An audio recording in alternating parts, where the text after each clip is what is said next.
We started off 7-Eleven looking at the threads of history, if you don't remember those. Man has no inherent evil, man-centered truth, belief and dependence on science, belief in human progress, and how these themes relate to the First World War. And everyone's coming up with some great ideas. The idea of man-centered truth with the Armenian genocide, that the Turks have been able to convince themselves that what they did was not wrong, that it wasn't a genocide. In particular with technology and weapons and advancing those weapons, that mankind is relying more on science in order to become superior to their enemies. That humanity is progressing through this technology, which is one way of looking at it.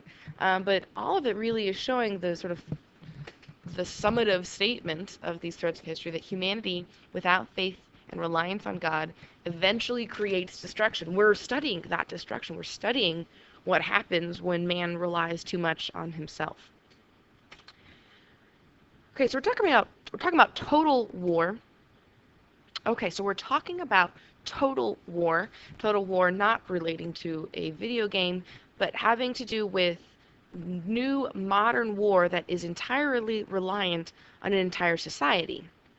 If you think of wars in the past, the soldiers, the knights, would ride off on their horses. They would have purchased a sword, and then they would get it sharpened occasionally.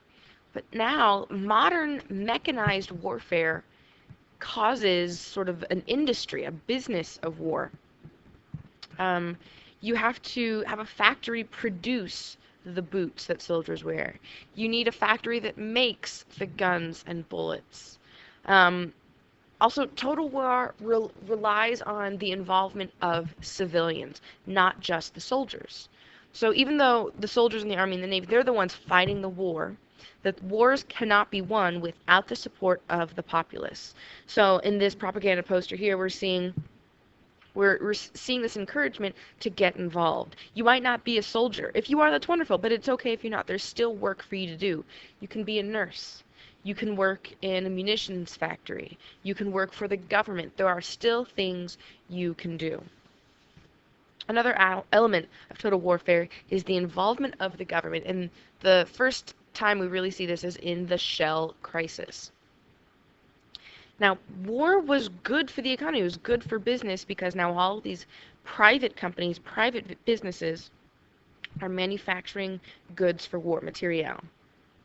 In Britain, the government was purchasing these supplies from different companies, in particular artillery shells, and they weren't working. Sometimes they would explode in the cannon. Sometimes they would be shot over to the enemy trench and would not explode. This was extremely damaging because how can soldiers do their job if their materials aren't functioning? So the Prime Minister, David Lloyd George, and hopefully you remember that after the Battle of Somme, when the British were horrified at that huge loss of life, that they wanted the government to change their tactic. They didn't want to quit the war, but they wanted to be more effective, and as a result, David Lloyd George takes over as Prime Minister. So in the Shell crisis, he now gets the government involved. He starts to take over the armaments industry to make sure that the soldiers out on the front lines get the functioning materials they need. This is the government getting involved with civilian business, with the civilian population. Now, the English people, they like their freedoms. We look back to the Magna Carta when the nobles and knights didn't want the government, didn't want the king to have so much power. But in wartime, it is sometimes necessary to give up a few of those personal freedoms. The Shell crisis sort of starts off a trend of the government getting more and more involved in civilian life for the purpose of hopefully leading to a positive result for the war. The law that encompasses all of this is called DORA, Defense of the Realm Act. We had a similar law in America after the September 11th attack. It's called the Patriot Act. And under it, a number of things are made legal in this time of war. It is the job of the government to make sure that they win the war and that the people are made safe. That might require some personal liberties being taken away temporarily. Even though the British people don't like giving up those freedoms, they also appreciate that the government is demonstrating it is fully committed to winning this war. So in a way, it's a bit of a morale boost. A big part of DORA is controlling resources, making sure that the soldiers get what they need in order to win the war. So perhaps you at home might not have as much of any resource that you would wish. Also, DORA allows for martial law in the worst case scenario. Martial law is when the army has full control of the system. This would only happen, for instance, in the event of an invasion, that the army would take control, that the civilian government or that the more political aspects of government would be suspended in order to make sure that the outcome would be victorious. Under DORA, there are more and more laws passed. One of them has to do with just supplies, that different industries will have to be giving up control temporarily to make sure that the country wins the war. Conscription is part of Defense of the Realm Act. Conscription you might be more familiar with as a draft. That 2 years in, I mean, it's 1916. The war's been going on for 2 years. Young men aren't really volunteering frequently.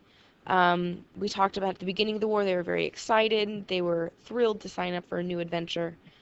But 2 years on, a lot of those men haven't come home or they've been injured, so other people aren't signing up. A conscription means that the government can force young men to join the army. Now, they would rather have volunteers. They would rather that young men enlist on their own.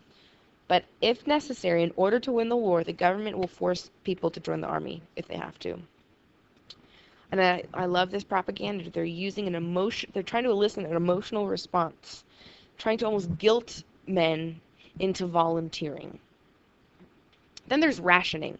More and more, not just industries, but now average citizens will have their supplies controlled. Often it has to do with food, and whenever there is rationing of food, there is a black market, and they try and convince people don't hoard food, don't hide it and try and sell it for a better price. That would be unpatriotic.